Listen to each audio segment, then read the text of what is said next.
আসসালামু আলাইকুম। প্রথমে একটা কথা বলে নিই, আমি কোনো দল সাপোর্ট করি না এবং আমি রাজনীতিটাই পছন্দ করি না। আমি চাই আমার ছেলেমেয়েরা যেন কোনোদিন রাজনীতিতে না যায়।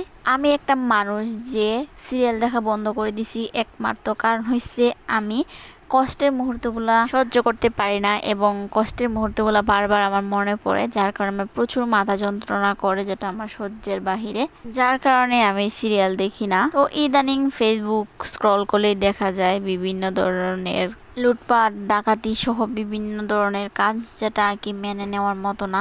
অনেক বেশি খারাপ লাগে। আমরা স্বাধীনতার পরেও এত কিছু। আমি আমার আল্লাহকে 100% বিশ্বাস করি এবং মনে প্রাণে এটা আমি বিশ্বাস করি যে যে যাই করুক দিন শেষে আল্লাহর কাছে তার জবাবদিহি করা লাগবে। গতকালকে একটা ভিডিওতে দেখি আমাদের হবিগঞ্জের কোনো একজন এমপির বাসায় নাকি সাধারণ একজন জনগণে বলতে পারেন ভাড়া থাকতেন, ওনার সব কিছু লুটপাট হয়ে গেছে। উনি নর্মাল একটা চাকরি করতেন হয়তো। এরকম আরও অনেকজন মানুষের কাছে কি শুনতে পারছি যে ভাড়াটিয়ার সব কিছু লুটপাট হয়ে গেছে।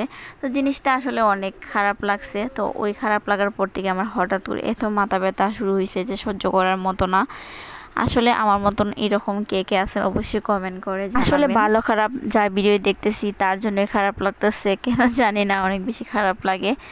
আসলে আমি খারাপ লাগাটা কষ্টের মুহূর্তটা সহ্য করতে পারি না। সে যাই হোক, ভালো বন্ধুই হোক বা শত্রুই হোক, খারাপ তো লাগে। সবাই সাবধানে থাকবেন, ভালো থাকবেন।